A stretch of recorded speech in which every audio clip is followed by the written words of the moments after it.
So executive producer of The Sims 4, Lindsay Pearson, did a podcast. It wasn't specifically a podcast about The Sims or The Sims 5. It was just like about her and her experience with gaming, but she did touch upon The Sims 5 in this. So of course I listened along like a fly in the wall, like a dirty little fly, trying to see if I could ascertain any hints about The Sims 5, and we did get some. They spoke a lot about, they didn't really speak about gameplay features in general, but they did speak about multiplayer a lot with The Sims 5. And in the podcast, they were specifically referencing Animal Crossing quite a lot. She was saying Animal Crossing was one of her favorite games, and they were looking at how multiplayer works in Animal Crossing and allegedly talking about it in their like Sims meetings and stuff. Because I don't know if any of you guys played Animal Crossing New Horizons during the pandemic. I say during then because like after then, like none of us bothered playing it.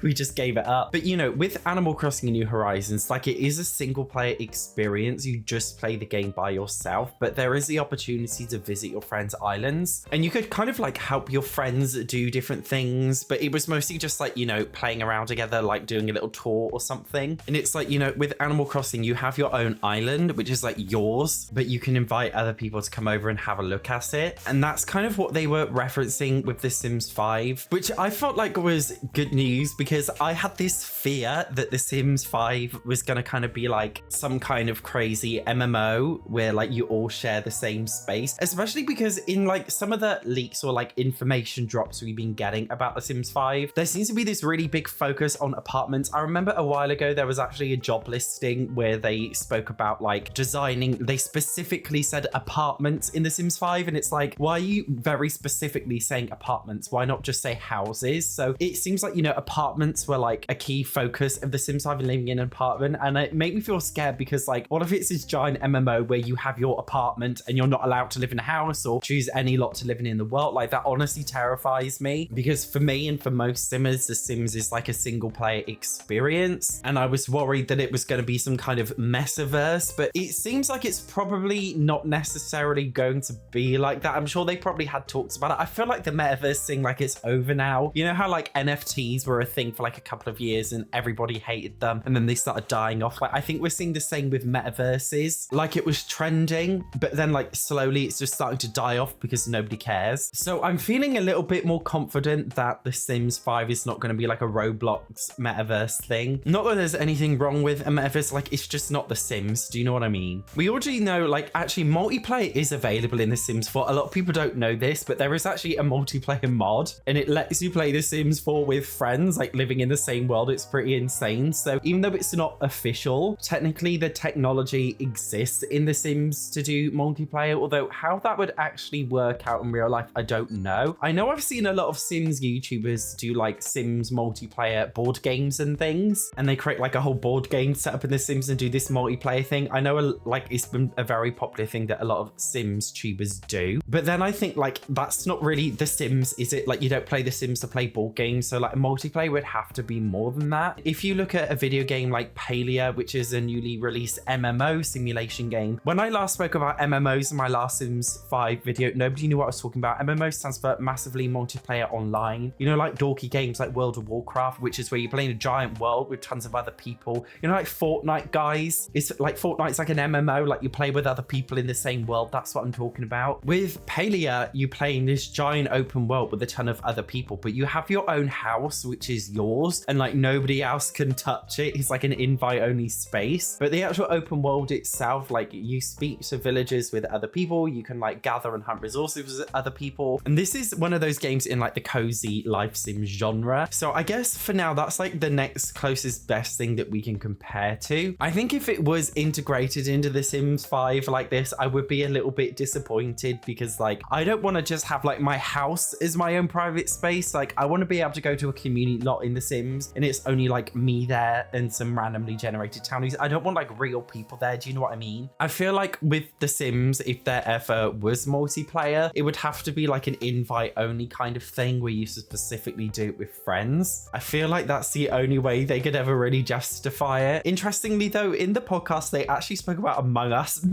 which is funny because you remember that like prototype scene they did for The Sims 5, and it like they literally look like Among Us characters, but they were specifically talking about like how you can do multiplayer in terms of like solving puzzles together or like completing tasks. I think it's interesting because The Sims is a very single player experience, and it makes me think like, what could you actually do in a multiplayer setting that's satisfying other than just inviting other Sims to your own world to tour it like an Animal Crossing? Because obviously there's got to be more, hasn't there? Although they did talk about in the podcast how in games like Animal Crossing, you know, a lot of Animal Crossing YouTubers, for example, they do like Animal Crossing fashion shows and like these island tours, and it's not like specifically an official gameplay element. People just have like made it up, and they were talking about like what Simmers could potentially do in terms of making things up and trying different things. So I definitely think it opens up a lot of gameplay possibilities. I also wonder though, like if you're using custom content and mods, how would that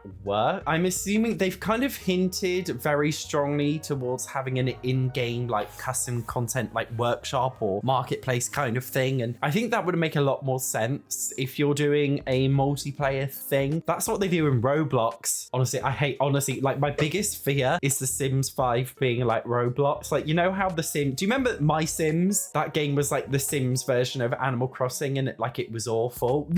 I really hope like The Sims 5 Project Renee is not just some kind of Roblox simulator. Honestly, that would be tragic. They did specifically mention in the podcast, the interviewer asked Lindsay Pearson, why did you choose the word Project Renee is the name? And she was talking about like rebirth, not recycle, renewal or something. And even in one of the most recent Sims Summit live streams, they were talking about how it's going to be a very different experience. And this is honestly something so exciting to me, because every single Sims game has literally been the exact same thing. Even though there have been differences, some upgrades, some downgrades. Yes, I'm looking at you, Sims 4. Fundamentally though, like they have all been the exact same thing, but I'm getting the impression that The Sims 5 will be very different, and I'm actually really excited about that. And I get the impression that like just like now how like most Sims players play The Sims 4, but there's a very big strong Sims 3 community. I feel like when Project Renee comes out, there's still going to be a really strong Sims 4 community, and like especially like I know a lot of Sims YouTubers, as soon as The Sims 5 comes out, they're still going to be doing like Sims 4 videos. I know it, and I know like people are still going to be playing because obviously they bought all the packs. They have mentioned before that Seasons is coming in The Sims 5 base game. And of course, it's pretty clear that we've got apartments too, which are like pack things from previous Sims games. Although I have also expressed concern about this before, because she was mentioning in the Sims Summit how instead of having a Seasons pack, we might have a winter pack. But then I thought, right now we have one pack, which is just Seasons. Now we're getting a spring pack, summer pack, autumn pack, winter pack with just like basic weather in the base game. Like it made me a bit scared. So I don't know if these like the changes are actually going to be a good thing or not for the player, especially if it comes with multiplayer. The Sims has got more and more cash grabby over time. Apart from The Sims 3, honestly, those packs were such good value for money. But like ever since The Sims 4, like The Sims 4 is horrific with its DLC. It is honestly horrendous. If The Sims 5 is even worse than The Sims 4, I can't imagine how severe it would be having multiplayer when there's so many packs and like you just can't play with your friends because all of your packs are so incompatible. We know The Sims is not afraid of controversy, because every single time there's Sims 4 news, Sims 4 pack coming out, there is so much like shameless controversy, like with the most recent upcoming pack, The Sims 4 for Rent. When The Sims 4 was first released, the loading screens were controversial enough, but this pack is now bringing loading screens between different rooms on the exact same lot. Like, and they just kind of like brush it over, like they have no shame. They really have no shame. And I'm worried that they have no shame about The Sims 5 too. Like I'm really honestly, they need a new PR team. It's not working, guys. It's not working. You need to stop being shameless because we don't like it. But it makes me think The Sims 5 is either gonna make or break the Sims series. Like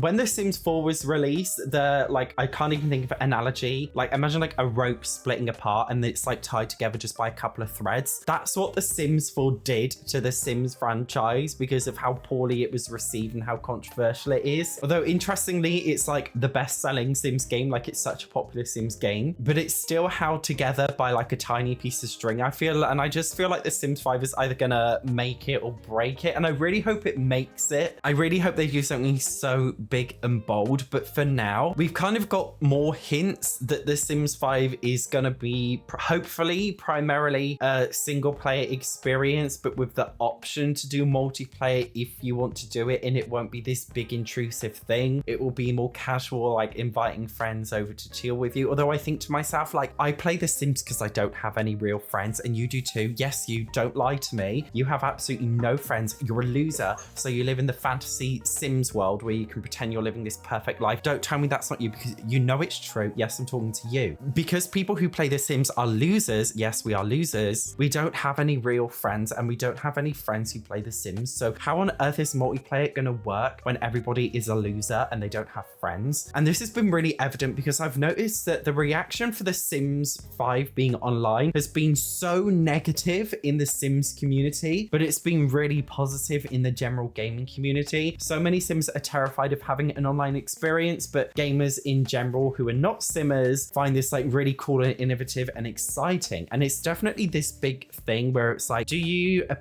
pander to the Simmers that want to live in a single player fantasy world, or do you pander to the general gaming community and potentially like bring more players in? I think it's an interesting one, guys. What do you think? Let me know. Thank you very much for watching. I will see you in the next one.